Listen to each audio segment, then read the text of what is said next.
Welcome to VCR, Vintage Cinema Rewind. We're bringing old movies to new viewers. I'm Blake. I'm Jason. And Christmas isn't just a day, it's a frame of mind. And that's what's been changing. That's why we're glad we're here. Maybe we can do something about it. We're going to try our damnedest. Mm-hmm. And that quote comes from the 1947 version of Miracle on 34th Street, the movie that we're talking full spoilers today. And if you haven't seen this movie before, I highly recommend going back to the primer episode where we talk as spoiler-free as possible about a movie that's 80 years old almost, which is really wild. Yeah, it seems older and also not that far in the distant past. Yes, and a lot of the topics of the film are very much so still relevant today, and some of them aren't because it was made in 1947. Exactly. And you need to remember that when you check out a movie from almost 80 years ago. Yep. So, that being said, we're going to dive headlong into it, full spoilers. Where do you want to start? I kind of wanted to maybe muse on some of the, or highlight some of the performances of the film, because that's the highlight for me, like I was saying in the primer episode.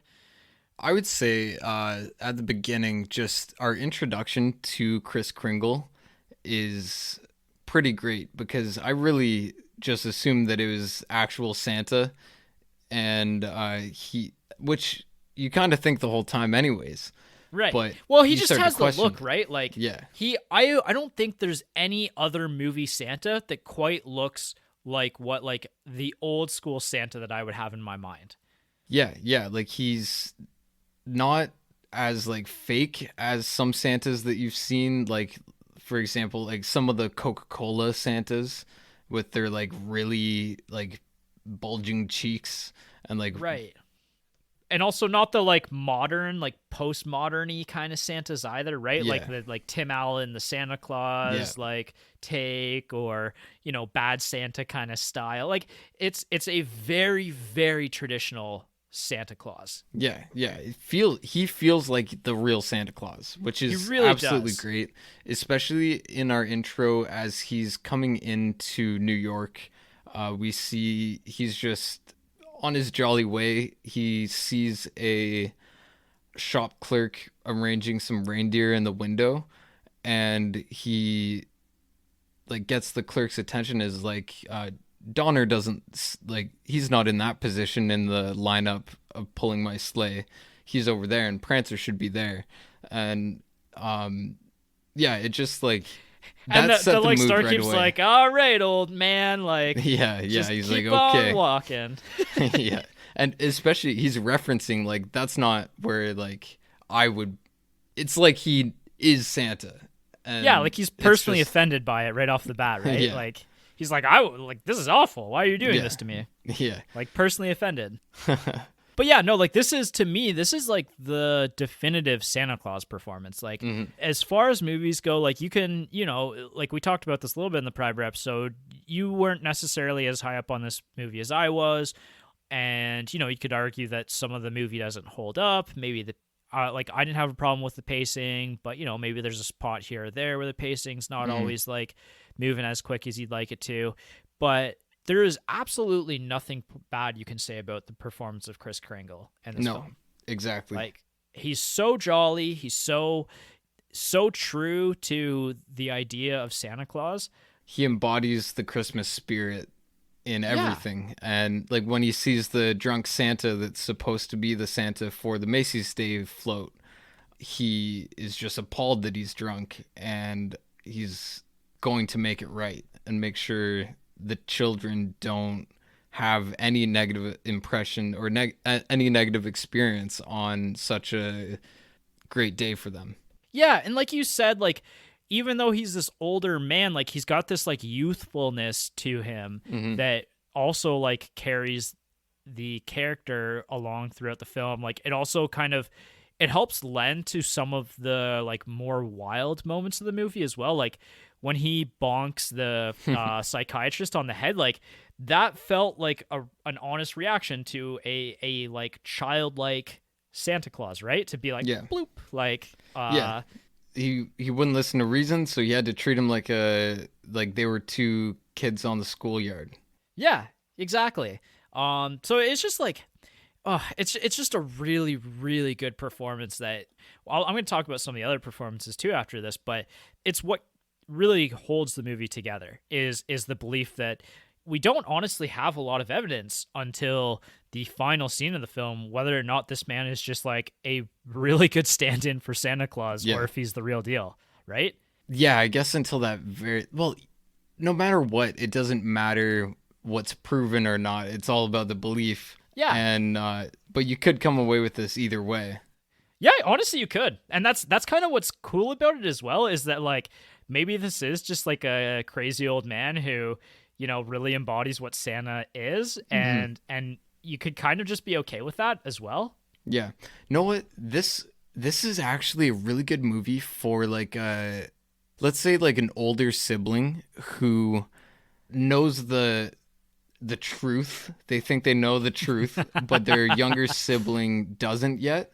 This would be really good to show them so that they get that it doesn't matter as long as someone believes. Yeah. Let them believe. And that's kind of maybe what I meant too in the primer episode when I was recommending this, because I was saying like teens to adults really, and I really felt the adults part, but I think that's where as a teenager I think that I would have appreciated something like this as well, right? Because Yeah. again, it shines that light on like just a little bit of belief can go a long way sometimes. Yeah, and just even like just enjoying the holiday. Like Yeah. focus Yeah. on the little positive things and like the joy and the like the belief that kids have. Yeah, like I would say that I'm a very rational person, but sometimes you just have to like take a step back and just relax a little bit. Yeah, yeah, this is a good movie for Scrooges. Yeah. Yeah, for sure, for sure. The next best performance in this movie to me is Susan.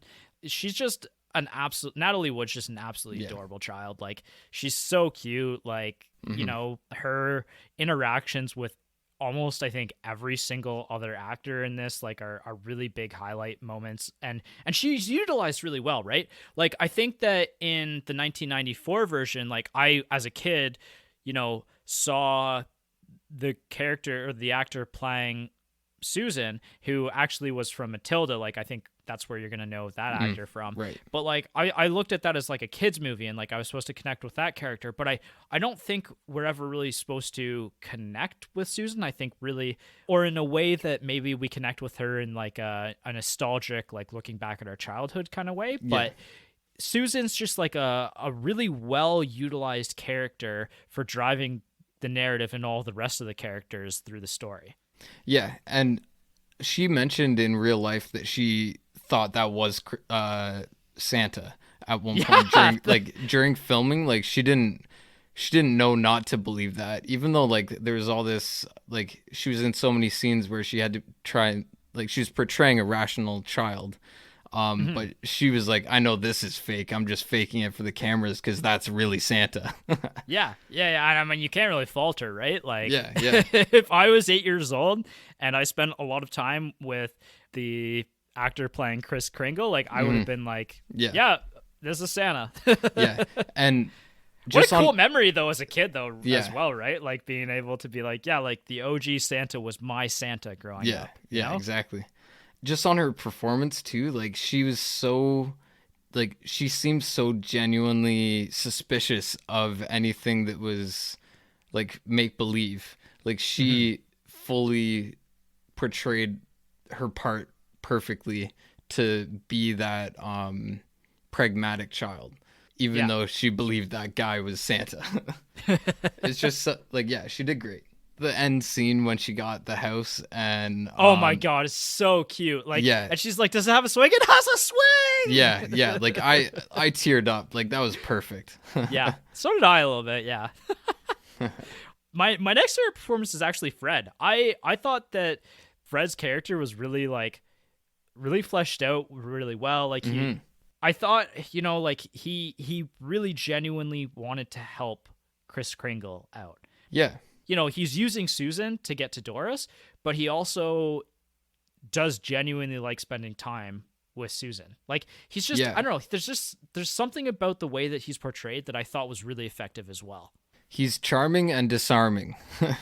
That's a great way to put it. He's very disarming. Yeah, and I think that intro scene of him hanging out with Susan just because she's a neighbor kid and she's alone at home and he just Hmm. wants to like hang out with her, make sure she's happy and whatnot because the Macy's Day Parade is on and he has a window that she could see it from. Yeah, I like a think, better window. yeah, like I think that's all just a sign of the times where like in movies at that time that would have been like romantic that he used the kid to get to the mom, Yeah. and we look at it so much like through It's such a grosser. It's a little bit more manipulative, right? yeah, Although yeah, on it kind of like it's also kind of disarmed too in that scene because like it kind of feels like that might be what's happening, but then afterwards Susan's like, "Did I do a good job, Fred?" Like, yeah, and that kind of like breaks some of the tension of that yeah, weirdness as well.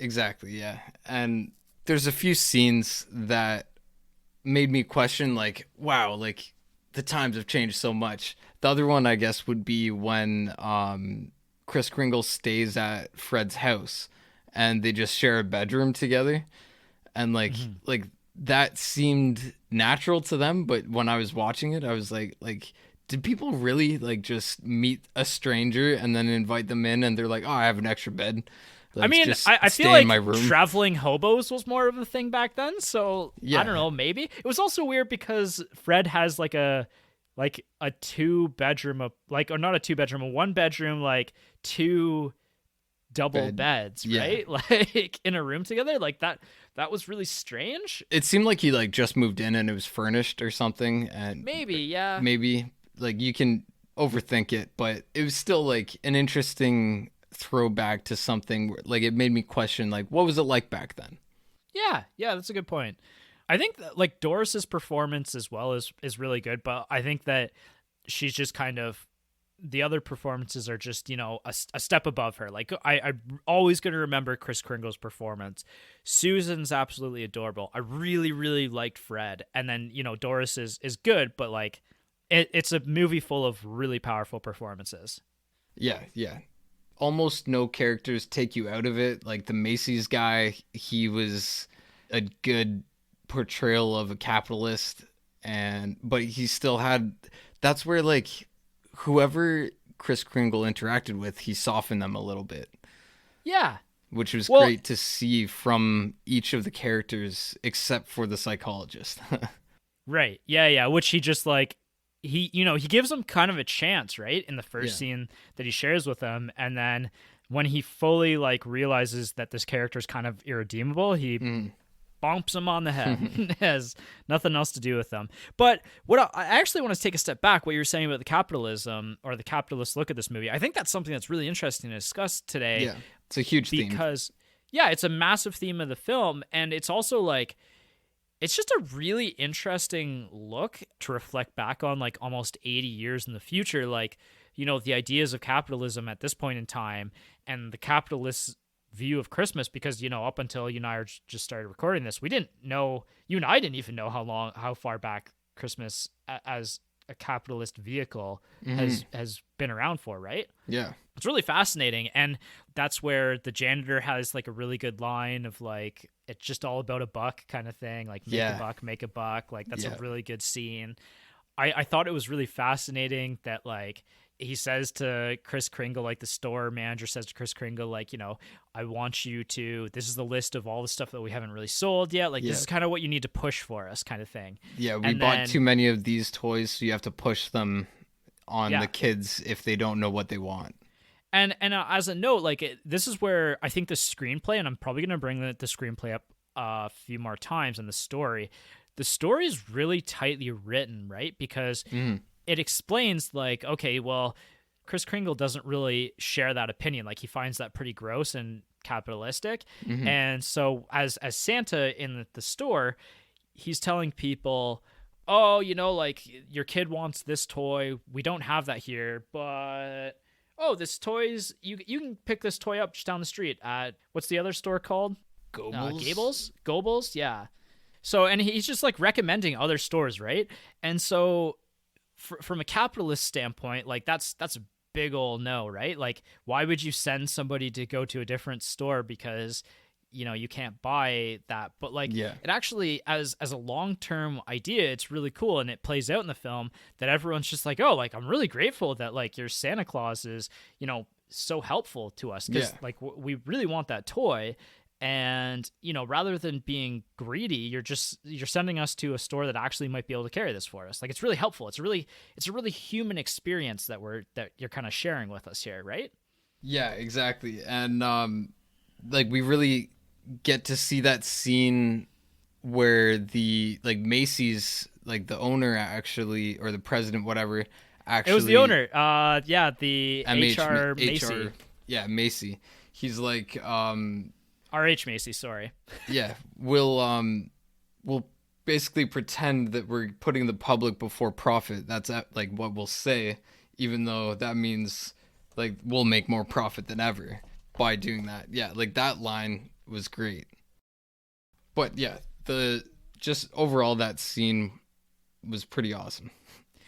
All of the scenes where he's the like Santa Claus in the Macy's are all like pretty good. Like, there's a really heartwarming experience when With the Dutch girl.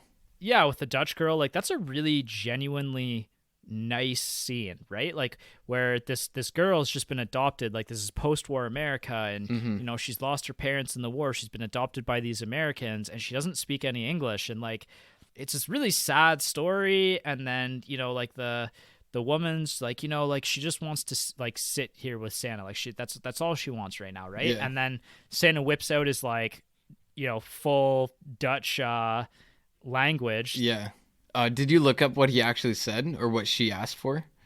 I do have that in here. Do you have it? Do you want to say it? Yeah. So basically, little Dutch girl comes up and he starts speaking with her in Dutch, and she just lights up, and she's like, "You really are Sinterklaas." And he keeps going with it, and they sing a song together, like a traditional Dutch Christmas song, and then. He asks, "What would you like for Christmas?" And she said, "I don't need anything. I was just adopted." Like, and that's when she like points over at her mom, like, and like that was just so heartwarming. You didn't even need to know the language to see how like great that was, but just knowing that she asked, or she's like, "I don't want anything because I got what I wanted." And that was just. It's a really special moment, honestly. Really, really memorable. Like, and Susan's watching this whole thing play out. Yeah, Susan sees that, and she's like, "This has to be the real Santa." Yeah, and then we get like one of the most iconic scenes of the movie too, when she sits on Santa's lap and she's like, "Oh, you probably don't even have a real beard," and he's like, "No, this is a pretty real beard." And then she pulls on his beard, right, and his reaction's pretty funny too. Yeah. And that was actually like an improvised reaction on his part, because he wanted Natalie Wood to be like genuinely like surprised by how he reacted to it. Yeah. Like you could tell she was like jumped back a little bit and was like, "Oh, it's real." Yeah. It's a really great moment. That's actually something that I do remember from like the remake being, one of the highlights of the film. And that's what I think, if you have seen any clips of either of these films, that's probably one of the clips that you would have seen in the past, is like the pull of Santa's beard. It's a really iconic moment. Definitely. The psychiatric evaluation scene's actually really funny. Like Santa's just basically like, and especially when, he starts doing like the physical like abilities, he's just like, he's just having fun. He's just being jolly there. And like the psychiatrist is having none of it. And then he starts like evaluating the psychiatrist is really like, it's really good scene. Like, and he's memorable. Like accurate in all of it. Yeah. Like, yeah, for sure. And again, like, I love that they make you question while you're watching if he, like the real Santa, if he came into the real world, of course he would be questioned by psychologists. So of course he would know all of their questions and how to answer them to pass. Right. Well, he's also been alive for hundreds of years too, right? Like, yeah. He's probably like the best trivia partner you could ever have. Yeah. Not even fair. But yeah. also someone who had been in and out of psych wards their whole life would also know the questions. So it's like, that's a good point, actually. Yeah. And he actually says earlier in the movie that he's been evaluated several times before as well, right? So like there is enough like doubt. It's just, I think on the flip side, because Kris Kringle, try saying Kris Kringle 10 times fast, is portrayed so well by Edmund Gwenn that for us as viewers, like, it's just like, no, that's Santa. But I think like if the performance wasn't so authentic and strong, that maybe there would be more doubt by the viewer kind of thing. Yeah. And I love that they toe the line of doubt as well, because you're never doubting that he's doing this for nefarious purposes.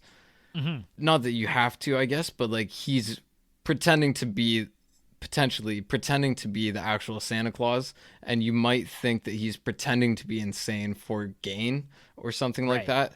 But like when you're watching it, you're just like, the question is there a real Santa or not? And then the answer is, it doesn't matter, because like somebody embodies Christmas enough that of course there can be a real Santa. Yeah, and that kind of speaks to some of the bigger ideas of the film as well, like even bigger ideas than that. A little like piece of trivia here as well that I found really funny, like after these kind of scenes where they rehire him and they're trying to find like a place for Chris to stay while he's working there, Mr. Shellhammer's like, oh, I'm gonna get my wife really drunk so that I can convince her to have Chris stay here. So this is a very small detail, and I didn't actually notice this while I was watching it, but something to pick up on next time. So he made her martinis, right? And so there was a toothpick on the table beside the phone for each martini she drank, and he said he was pouring her triples, right? Yeah. There were 9 toothpicks beside the telephone. Oh my God. So Mrs. Shellhammer could barely walk that December day. That's so funny. Apparently just overall for the film, there were deleted scenes, and I'll talk about that a bit later, but one of the deleted scenes had to do with the martinis. But just in history, martini time was like a new thing in New York after the war, because they became big during the Prohibition. But then just with all the like post-war joy and like progress that they were making, martini time became a real thing. But overall, when it came to watching this scene, even just as soon as the guy mentioned, I'm going to get my wife drunk, I was like, that's another old time thing that you can't tell your boss, I'm going to get my wife hammered tonight. And I'm not even going to, like, I'm going to pour them doubles and not tell her. Like, that's risky. How risque of this Christmas movie in 1947. Yeah. That's funny. I feel like Santa being committed is like also one of those things that's like, also you don't really see that often. Like obviously you don't see Santa being committed in every movie, but like being see him go to jail and people are like, all right, what's your real name? Where's your address? And he's like, I'm from the North Pole. It's like, but like, what I mean in general is like, you don't like in movies, the idea of like somebody being committed and sent to the mental hospital doesn't really happen anymore. Like that's not really like a trope that gets used very often anymore, because we don't really have a whole lot of mental hospipals anymore. No, like, we've defunded them and it's been horrible.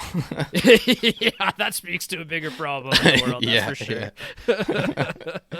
But like it's also just like something that's like also kind of wild just to see play out in this movie, right? Like and it's also funny too, because you're like, well, how did he end up here? Like all of his answers were perfect, and then he's like, well, you know, I just bullshitted basically for all of the questions because I was just so like upset over my betrayal from Doris that I said screw it, basically. What's the point? Yeah.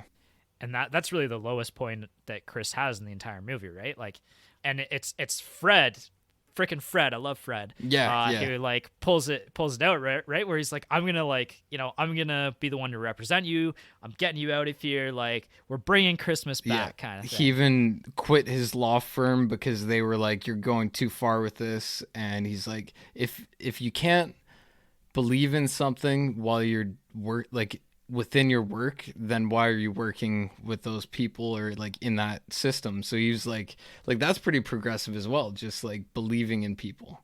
Yeah, it's a really like law. noble cause, honestly. Yeah. Like I really liked Fred's performance, and like again the screenplay of the writing of Fred. I thought he was great. He was the perfect like conduit character between the pure common sense from Doris and Susie, and then Santa Claus being potentially insane and like just fully believing himself. So he's right there in the middle, and he's looking at it the way the audience is almost supposed to look at it. Like he is kind of the one who pulls everything together, really. Yeah, definitely. And then kind of after that, we get into probably one of the more iconic acts of the film, which is Santa going to court, right? It is the Supreme Court. Is it the Supreme Court of New York? I believe so. Like, I'm pretty sure it went all the I'm pretty sure that is the Supreme Court. Yeah. I don't know, because it's just like a hearing, right? Like it. Well, they have a hearing, and then they go past the hearing. Well, I'm just gonna have to watch this movie again, I guess. Yeah. I don't know. It's just like it, and then it like it expands the characters again, and all of the characters at court are really great. Like, the district attorney is great, and the judge. Like, the judge is great. Like, and like to the district attorney, to the judge. He's like talking to his political advisor, and his political advisor's like, man, like you really don't want to be like prosecuting Santa at this time of year. Like this is going to tank your political career. Was that not R.H. Macy? No, it was it was the advisor to the judge, his political advisor, and he's like, oh, like you don't want to get you want to get voted back in, right? You can't be. See, I was assuming that R.H. Macy was the one who propped up the judge politically with like goodwill and no, that was a different guy. That was that was just his political advisor. And so his political advisor, I really loved the political advisor's performance. Actually, it's like something that just appears in the last act of the film, but he kind of has like this like Rodney Dangerfield almost like kind of charisma to him. Yeah. I really, really liked it. And he's like, like you don't want to do this. And then the judge like immediately after, he's like sending his grandparent or his grandchildren to bed, and his grandchildren are basically like ready to kick him in the shins because of what he's doing to Santa Claus. Like it's really great. Like, and then like it just repeatedly keeps happening where it's just like so much headache, and it feels like really honest, right? Like it feels like something that like if you were to prosecute like this old man who thinks he's Santa Claus like this, like I think the blowback of that would be like even today would be pretty significant, right? Like it would be like, come on, man, like just have a little bit of spirit, like this is a little bit much, like a little bit of a waste of time even. Yeah, and that's another scene where the psychiatrist is trying to bribe Fred into not going to the public with this and actually making it a big court. Like he's trying to settle, obviously, and he's like, that's a good idea, thank you for that, I'm gonna go right to the public. yeah, for sure. The court scenes are all really great, and like I said, all the new characters are really great. Like it's so funny because the way that Fred defends Chris is like really effective, and also like again, like he's basically, it's innocent until proven guilty, and he's doing a really good job of that, right? Like he's doing a really good job of being like, how do you prove that this isn't Santa Claus kind of thing?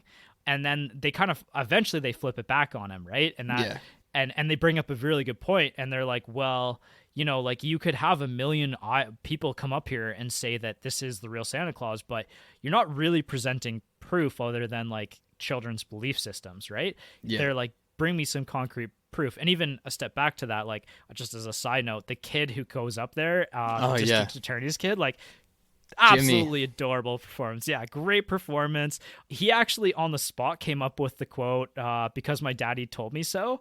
Like that wasn't in the script at all. He just like Oh, came that's up with great. that on the spot. Yeah. It's so effective at tanking the attorney's like case as well. Like And because you're almost like purging the attorney, right? Like, you yeah, know, as the perjuring. attorney, you Yeah, don't even yeah, believe it. Yeah, yeah. yeah. That was one of my favorite court moments in the movie. Like in the court scenes, Jimmy was Mhm. just perfect because he looked like a kid that, like, he was just bouncing around in that little box. Like he was like standing up and like he was just so excited to be there as a kid actor, I think, but also Yeah. as the kid of the DA, and he doesn't really know what he's doing to his dad. He's like, "Right, daddy?" Yeah. It's so good. It's such Yeah. a great scene. And so when we get to the moment where they're like, "Well, you have to prove that this is the one and only Santa Claus," and good luck, basically. Just I Mhm. kind of looked at each other. We were like, "Yeah, how are they going to prove that?" Yeah, yeah. Right? Which comes to like the point of again, this being a really strong screenplay and story because the way that they solve that question is like one of the most like ridiculously perfect explanations Yeah. to close the film off with basically like the post office and Grandpa Joe just being like, what are we doing with all these letters that we got from freaking Santa Claus? Like, what are we Yeah, gonna do yeah. with all this dead mail that we have? And they're like, well, there's that court case happening right now. Why don't we just like dump them all off there to Santa? Like, let's just get Yeah. rid of all this garbage that we have. Yeah, it was just like a magical coincidence that the That's guy Susan's letter. Yeah. yeah, and it has the courthouse as the delivery address. Yeah. Yeah. Because he's like, oh, that's weird. It's the courthouse on here, and he's like, Yeah, I've are seen you South living Pole, under a I've seen rock? North Pole. Yeah. Like, yeah, yeah. Never seen And the then it's like, courthouse. and as soon as they kind of start to explain that, it's like, oh my God, that's such a smart idea, right? Because this is a literal federal institute that Yeah. is basically saying, well, screw it, he's Santa Claus. Yeah. And so, like, as the judge, like, you can't, you basically, like, And that's it's the most yeah. concrete evidence. And like the judge is just looking like he's like, please find evidence. Like Yeah. his career is resting upon Fred finding the actual evidence, and he's giving him everything possible. So then when he finally gives him something that's like partially legit, like Yeah. it doesn't end the actual questions, but it ends like the legal requirement enough. And it's Christmas Eve, and he's like we all have to go home. This is perfect. And Yeah, it's such a great, it's so genius how they wrote Yeah. that. Like, it's probably my favorite part of the script, actually. yeah, and just like another little detail that nails it home is just like so many people show up to view this, like Santa at the courthouse, and like they're all in the background just like jovial and laughing, and like they are starting to believe. And like when they bring in all the postal workers bring in the bags of mail and dump it on his desk, I was just watching the background, people just laughing, like they're like just so in love with the concept and everything that's going on. Yeah, Like, it's everything hilarious. was just perfect. Yeah, it's one of the best like court scenes in a movie, I think.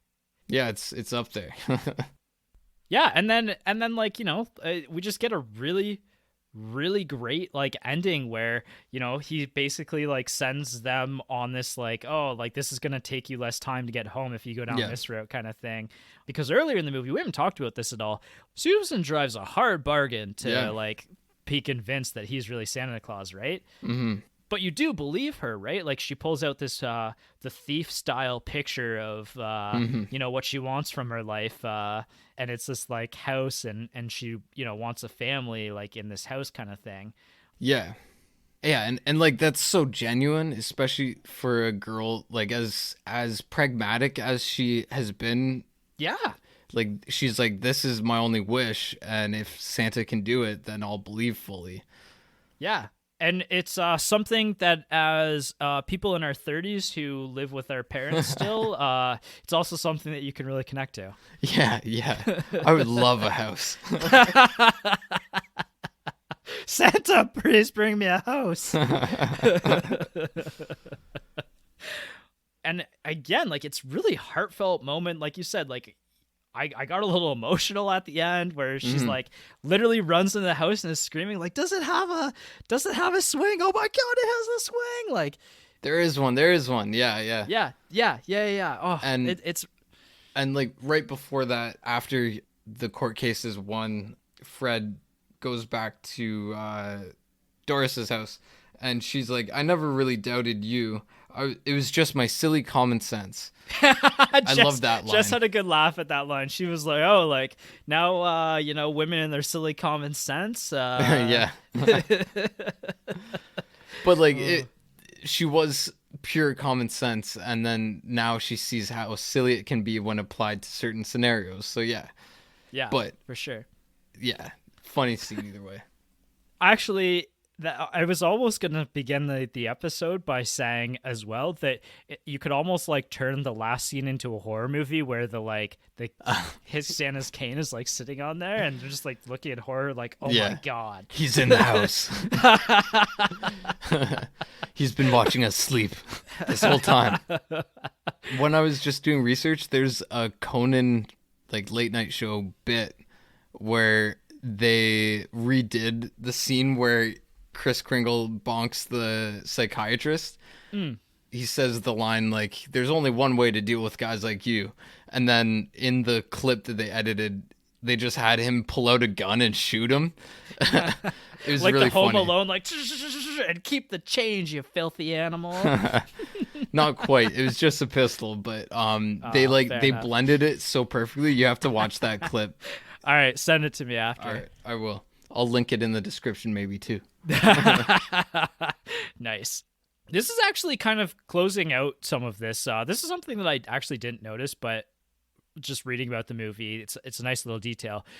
Susan constantly throughout the movie refers to Doris as mother. And then when they're celebrating at the retirement home, she actually calls her mommy for the first time. And that's kind of like, like the progressive change to her. And then she starts being called Susie by Doris as well, right? Right. Okay. So yeah, it just brings back a little extra childlike joy into their relationship Yeah. and their characters. Yeah. It's a nice little moment, Yeah, that's great. I noticed the Susie part. I didn't notice the mommy part. I didn't notice that either, but I read on set the actors would, what's her name, Natalie? Natalie Wood? Yeah, Natalie Wood would actually call her Mama Maureen. Yeah. Well, and they had like a really good relationship, all of them on set, right? And like I think that some of the like not only Natalie Wood, but some of the other actors were starting to think that maybe this was the real deal Santa Claus there as well. Like he just like the way he carried himself really it felt genuine, even off screen. Yeah, like just shooting this movie would have been so fun and just so enjoyable, and everyone has only good things to say. And like they did everything they could to bring it to life perfectly in a time where like for the set, I don't know if we're in the technical discussion. We are now. Yeah. Effects and filming, just go for it. Yeah. So they like at that time they were doing a lot of just filming on sets in Hollywood for like everything. And they were like, no, we have to do like the New York shots for real. And like they were on the Macy's Day Parade, they had like 14 cameras trying to capture everything. They were like, people were getting almost frostbitten and the cameras were freezing up. And there was like one random house by where they were filming where the whole cast just like was welcomed in for like hot cocoa and stuff. Oh, no way. So like like even random people were like opening their houses to this wonderful Christmas production. So yeah, because it was like a historically cold December while they were filming. Because like you said, they filmed like the Macy's Day Parade in 1946. And so they were only able to do the one take of that. It was like one of the coldest Macy's Day Parades ever. It's kind of crazy that they just pulled that off, right? Because like if you think about how many different shots they would have had to grab and like, the performances even, like they would have had to get the performances during like breaks in the parade or at the before the parade started or after the parade started kind of thing. They must have like had a little section where they were like, all right, we need 15 minutes before the parade starts for us to shoot these like 3 scenes. One take for every one of those. That's all they had. Yeah. Which is just awesome. Like they knocked it out of the park. Yeah. Well, it was funny because Doris's actor said that she was jealous of Fred and Susan because they got to spend like the Macy's Day Parade inside Oh filming yeah. while they were doing like all the scenes outside in the cold. So her and Chris were not were jealous of where each of them was filming. Yeah, yeah, no doubt. We talked about this in the primer episode, but I want to highlight this again, the fact that this was released in May actually because studio executives wanted to make more money. So they actually kept it a secret that it was a Christmas movie. And if you actually go to the Wikipedia page, you can actually see the 5-minute original trailer for the film. And I'd recommend you go check it out if you haven't seen it yet, because it's basically like a bunch of studio executives talking about what this movie should be and what this movie should mean to them. And it's Wow. like this whole like it goes to this whole skit of them on like a Hollywood studio set, which is funny because like you said, like it's all filmed like on location as opposed Yeah. to like the studio sets that Hollywood even today uses quite a bit. But it's very funny watching that and then Yeah. fully understanding what this movie's actually about. And even like the idea of going and checking out a Christmas movie in May is kind of hilarious. Yeah, I think I saw just that they were trying to talk up like this is another Maureen O'Hara and Yeah, if you look at the original like poster, right? John Payne like romance or something. Yeah, like if you actually look at the original trailer on IMDb, like they're the two that are displayed on the original poster, like in that big yellow Yeah. bold coloring. Whereas, like this movie it's Chris's movie. Like if you want to say that anyone won this movie, it's Yeah. Edmund Gwenn. Like And he he's won an incredible. Oscar for it. He did. He's the only person to ever portray Santa to win an Oscar. Yeah, which is crazy because he like it's his only Oscar. He has like 90 something acting credits. Like he was pretty big, but this was obviously his biggest and best. Yeah, won the Oscar, which is awesome. Just this is completely separate. It just came back to my head. A technical problem. They cut out some scenes that made the progress of the like love story make sense. To me, I was Okay. like, suddenly they're engaged. They went Just, from caught up in the moment. yeah. So there was like a late night coffee between Doris and Fred that was cut out, and Oh, okay.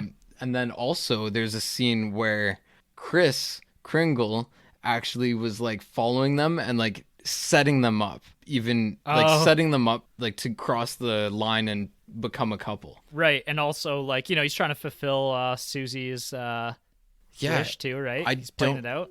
It depends Playing on walk-on. it depends on what point in the timeline that deleted scene is from, really. But that would True. make sense that he like Yeah. sees the solution and he's like, oh, okay, these two are almost there. Let's nudge them. Santa's just a really good problem solver. Yeah, yeah, Just a really resourceful guy. I thought this was really interesting, like the alternative names for the movie. Like they went through like a whole list of names, especially because they didn't want to name this like Christmas name because of Yeah. their plan to make more money selling it in May. So originally the movie, when everybody got the script, was called My Heart Tells Me, and then it became The Big Heart, It's Only Human, and then the last title before Miracle on 34th Street was Meet Me at Dawn. So a lot of those sound like horror movies. They're all kind of awful and cheesy. Yeah. Miracle on 34th Street is kind of like it feels more genuine. It feels more like what this movie, the vibe of this movie, it fits it a lot better than any of those do. And I think that that's part of the reason why the movie has kind of managed to stay relevant, is because it's a pretty good name for a movie. Yeah, where is 34th Street just where Macy's is, or is it where the courthouse is? It must be where the Macy's is, yeah. Okay, because Annabelle's main question at the end of this was, wait, where was the miracle? Because, like, yeah, he won the court case. That it was kind of a miracle, but it wasn't that miraculous. It's like, does the name, like, really, was that the perfect name? Or Macy's were they... is on 34th Street, 151 34th Street West. Okay, cool. Well, yeah, in that case, like, I think it's a valid name for the movie because like the whole plot of the movie centers around him portraying Santa at Macy's. Yeah, yeah, that's true. I can agree. It's just, was it a miracle? Annabelle with the nitpicks this one. Yeah, yeah. She had a few. Oh man. I guess I'm gonna go into that right now. You could wait until we get into the Okay, yeah. our partner review. Okay, I have one question as well, and I'm gonna Google it as. Sorry, I'm getting into the weeds here, but when Fred and Chris were going to bed in their side by side beds in Fred's apartment. Yeah, the two twins or whatever. Yeah, and Fred was like, "I have to answer this question once and for all. Whiskers in or out?" Do you remember that? Yeah, I do. It was, as a person who has a beard, it was a very random question that I don't think anyone has ever even considered asking me before. My initial impression is that's a really old, like, let's say, like an old jingle or song or cartoon that happened at that time that would have been relevant. And right, would have like been he tucked his beard in or something at night. Yeah, like does he tuck his beard point, in at actually. night? So yeah, that just stuck in my head, and I don't know where it came from. Google, does Santa tuck his beard in at night? Yeah, like if I do that, it just references the movie. While you're looking at that, yeah, everybody on set just like absolutely loved Edmund Gwen's performance and him as a person. The janitor, Alvin Greenman, called him a dear man. Tommy Morrow Jr., the kid in the court, said in 2001 he was a really nice guy, always happy, always smiling. He had a little twinkle in his eye, like you said in the primer episode, that really, carries through on the camera. And Maureen O'Hara said, by the time we were halfway through the shoot, we all believed Edmund really was Santa. I've never seen an actor more naturally suited for a role. Which I got to agree, like he deserved the Oscar. I don't think I'll ever say that again for another Christmas movie, but maybe like Hans Gruber in Die Hard, but otherwise like nobody else deserves the Oscar in a Christmas movie like he did. Yeah. It's a once in a lifetime thing for a once in a lifetime movie. Like it's just like the perfect person fulfilling the perfect role for them. Yeah. You can look back and you could say, well, this person like embodied this character the best, or this person, this is their best performance. But this is like a truly like this person completely lost themselves in the role, and it's like it's almost hard to see like where that person ends and the character begins. Yeah, and like just reading about his life, like Gwen's life, I was so happy for him that like he reached the peak, because like his dad was like, no, you're not going to be an actor. Like those are like, you're basically robbing people, paying for nothing is what movies are and stuff like that. I guess, yeah, growing up like in the early 1900s, it would have been a very different, outlook on the budding Hollywood industry. Yeah, like he was born in England in like 1880 something, and he just had to leave home. His dad kicked him out, so he left home in like 1895 to become an actor. But anyways, I don't know where I'm at now. Fair enough. Yeah, we've talked about how he actually played like the real Santa in the Macy's Day Parade. Yeah, the Thanksgiving Day Parade. He fulfilled all of the duties or most of the duties of a real Santa. He addressed the crowd afterwards. Yeah. He was introduced by the guy who played Mr. Shellhammer, so he got to kind of, live in his role a little bit as well. Right.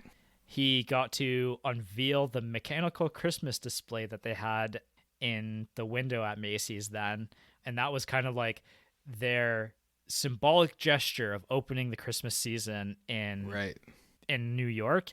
And which is funny because that was on November 28th in 1946, which now like you're looking at Christmas November 1st, like immediately as Halloween ends, right? It's funny how that part of capitalism has definitely been pushed back. Yeah, like people are putting up their tree on November 31st or whatever. Yeah, if you go to the store on November 1st, you're going to be listening to Christmas music, right? Yeah. You might kind of wonder to yourself, like, how did Macy's and Gimbel's both end up like accepting to, be portrayed named. in the way that they were? Yeah, and be named like in this film. They did have to get permission, like the producers got permission for them to be portrayed this way in the film, but they conditionally approved it. They said that they had to see the whole movie finished before they'd actually give the approval, and they both had to approve it together. Yeah. Or they would have to completely like re-edit the film, and they both were really happy with that.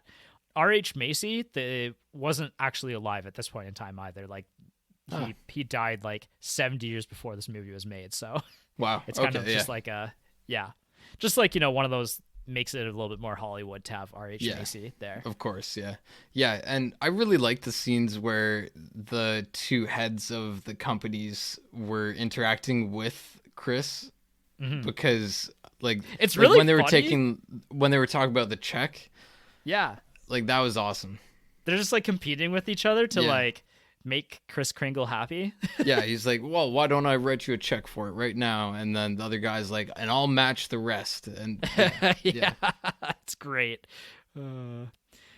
Into score really quickly, like good classic Christmas score, like these are all the songs that you've grown up with. It's not like, some weird twisted like version of Christmas song. So I don't really have much to add to it, honestly. It was scored by Cyril Mockridge, who did a bunch of movies in the 30s to the 60s. He did the original Cheaper by the Dozen, which is kind of neat because that was a important-ish movie to my childhood. Steve Martin, shout out Steve Martin, oh boy. And Guys and Dolls, a movie I never heard of, but that's what he got nominated for an Oscar for. So yeah. Looking back at the times and the legacy of the film. We know that the 1994 version, meh. Garbage. Yeah. Garbage. Hate it. Hate it so much. There are some people who have good nostalgia with it. A lot more, I think, who have bad nostalgia. The biggest difference from what I read is that instead of the solution to him being Santa or not is that the Department of the Postal Service already accepts him as Santa, they switch it to Doris giving the judge a Christmas card that has $1 in it, and on the dollar it says "In God We Trust," and she like highlighted it, and she's like, you already have like something else make believe on in the American justice system, whatever, so why not let Santa be? And they're like, okay. And it's like, that makes no sense. Well, and they bring like a reindeer into the courthouse and stuff. I don't know. It's just a bad movie. I'm not a fan. Yeah, I could rip on it for a long time, although I don't actually remember it all that well, apart from my disdain for it. Well, if it doesn't give you that right feel, then it's not a good Christmas movie.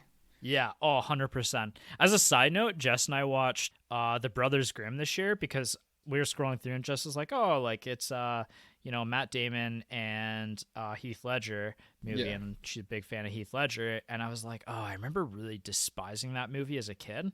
Yeah, it's pretty garbage still. Pretty terrible movie.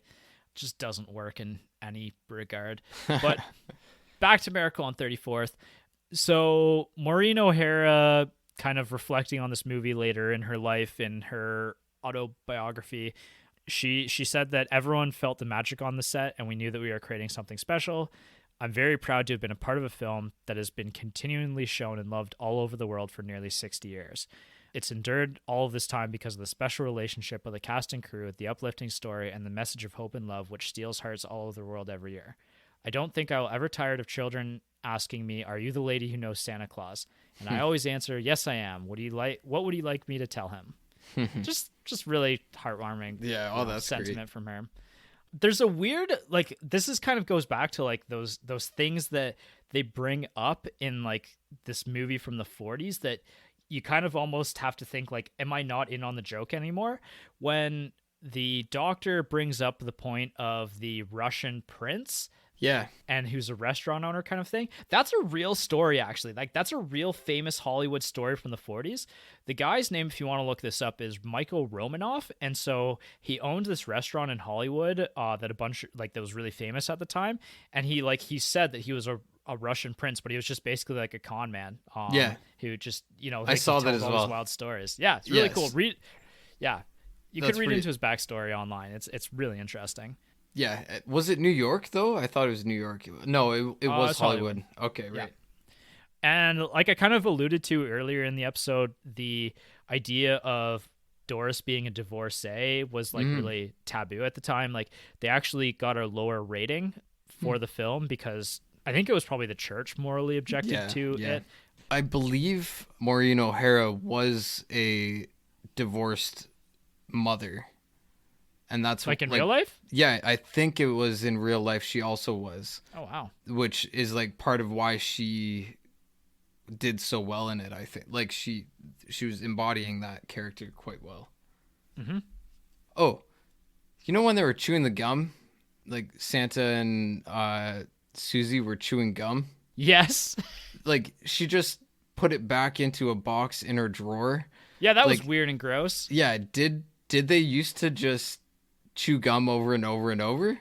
You know what? I, as somebody who does enjoy gum, I bet you back in the day gum was better. I like, back like 80 years ago, I bet you gum was like, Yeah. like real good quality. I remember when like I had a great aunt or something, and she would I would see her every once in a while, probably for Christmas, and she'd be like, back in the day we didn't even have gum, we just chewed pine sap. I've heard that before. You know what though? It was probably Grandpa Joe gave her some of that on set after he toured the Willy Wonka factory. Yeah. There's the connection to the legacy of the film. Okay. Yeah. So Macy's and Gimbels and their rivalry actually very real in real life. Like at the time they were just like, a couple blocks away from each other in New York. And there was actually a quote back in like that time period. And it was a question, does Macy's tell Gimbels? Which means like, are the business competitors sharing secrets with one another? And so like that being like a really key part of the story of like, sending Macy's, like Santa sending them to Gimbels to buy things is like a really like, trying to bring people together. It's a really cool like, way to use that phrase. Yeah. So they took something the public already knew and they changed it in a positive way. Was Macy's funding this film? Is this all propaganda and we're just loving it? Yeah, we're just lapping it up for sure. Notice how so many people call him Santa Claus? No, I didn't notice that. I guess I just assumed it was like part of the New York accent. Yeah, I just like I remember hearing it every once in a while. Like every Christmas you might kind of hear it in like, I don't know, an old commercial or something. But yeah, like I don't know if it was just New York or if it was just old-timey Santa Claus. It's just an interesting little catch. Fair enough. We didn't mention his employment card. What's on it? Oh, it's great. It's so funny.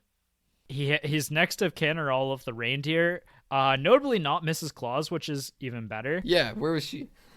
Although Mrs. Claus might not be part of like the old school like story Lore? of Santa Claus, right? Yeah. Yeah. There's a chance that it's not. If date of birth or age was like as old as my tongue, but slightly older than my teeth. Yeah. 1 second. Oh, how very thematic. Annabelle bringing in the Christmas cheer. Yeah, it's actual cocoa. Like Oh, hot cocoa. nice. I'm just Yeah. drinking whiskey. Oh, I hope this one's spiked. It's got triple the amount of Bailey's. yeah. We mentioned how Edmund Gwenn won an Academy Award Best Supporting Role. So the other Academy Awards that they won were Valentine Davies, which I didn't mention, Best Writing. Like he actually wrote a story for this movie. He wanted to write the screenplay, and so he kind of like wrote a full story, and then the director kind of adapted it as a screenplay. So he won Best Writing and Best Original Story, and then the director George Seaton won Best Writing for Screenplay. It did get nominated for Best Picture as well, which is pretty notable. Like I don't think there are many other Christmas movies that have been nominated for Best Picture. It lost to to Gentleman's Agreement, a film I've not heard of, but it is considered like one of the best movies of 1947.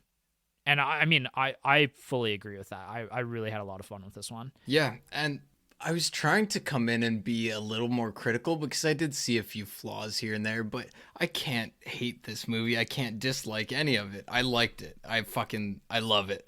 That's where I ended up too, right? Like I came in predisposed not to like this movie because I'd only seen the 1994 version. I was like, I am not going to enjoy this movie. I kind of wish that I had like decided to veto it, but I let the chips lay where they lie, and American Film Institute lists this movie as number 5 fantasy film of all time, number 9 out of their 100 Years, 100 Cheers list, and then it's nominated for some other top like award films. 1985 is when this film was colorized from black and white. It was actually one of the first movies to ever get colorized. Wow. So it's kind of notable in that sense.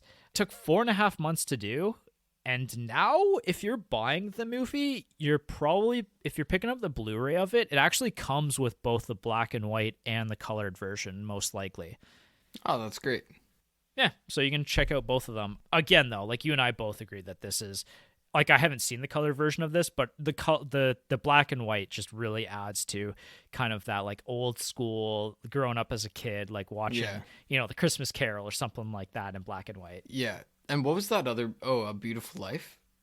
A Wonderful Life. It's a Wonderful Life. Yeah. Yeah. So that was another option for what we were going to cover. I've never seen that one, actually. My parents were not big fans of that one. I thought it was great. I watched it quite a while ago, but it's a great movie.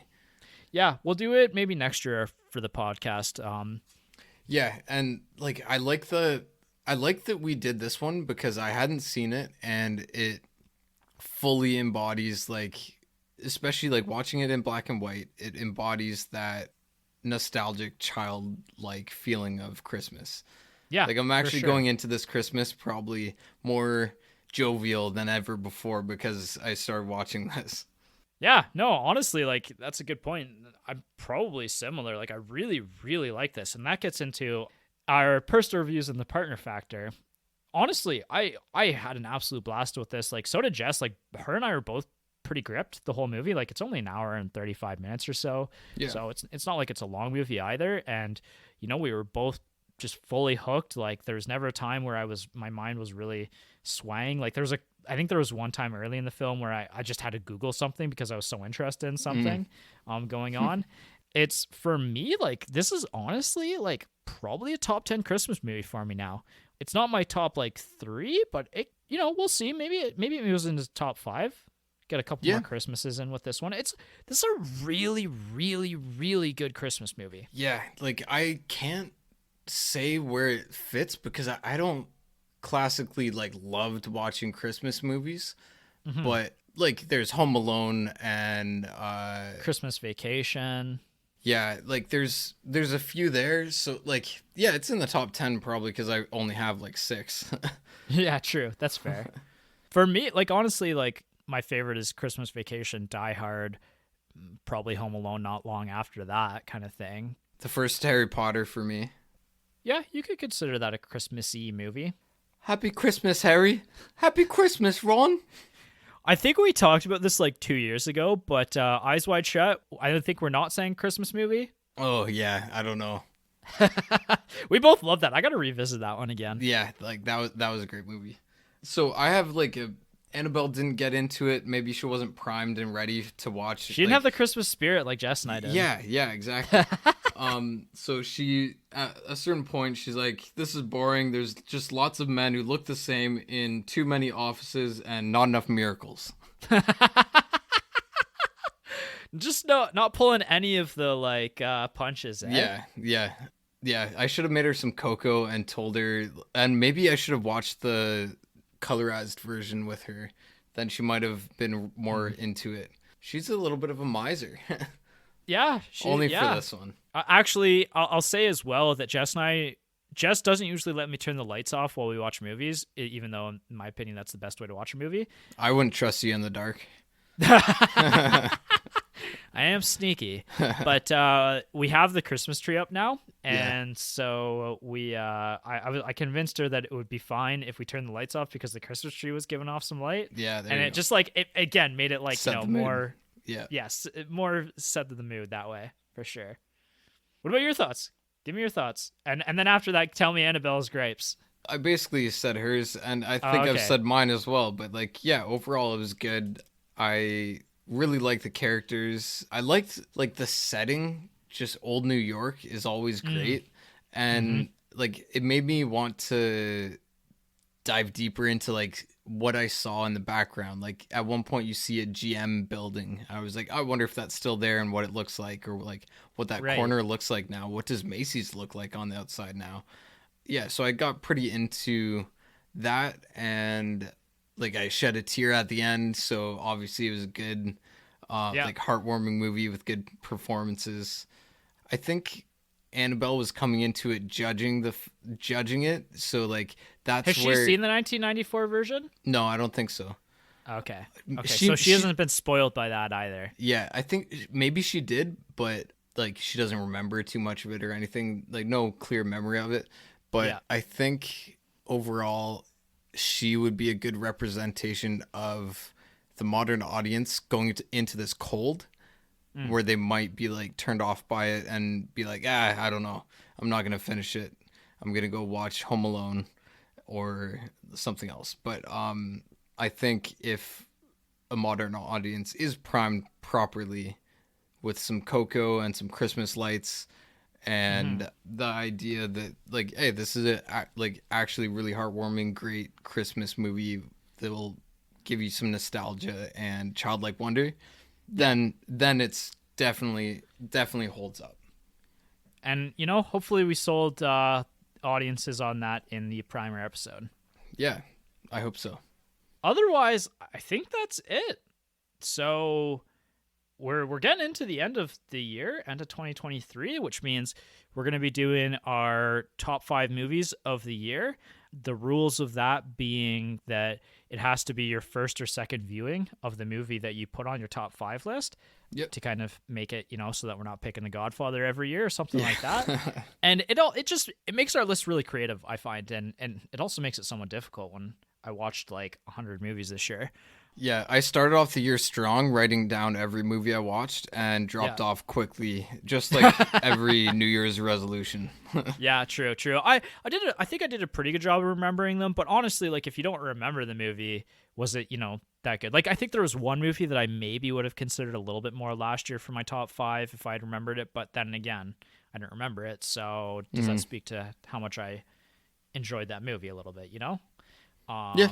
So we've got that coming up, which is really exciting. And then, and it also, like that episode, get ready to give us your top 5 list too. Like I'd love to get some movie recommendations, stuff that I missed this year, or stuff that you checked out, old movies that you checked out that we should do on the podcast in the coming year. Cause the slate's pretty wide open for next year. I think the only movie that we've got picked right now is for my movie selection in January. We're doing Tremors, Ooh, which, fun.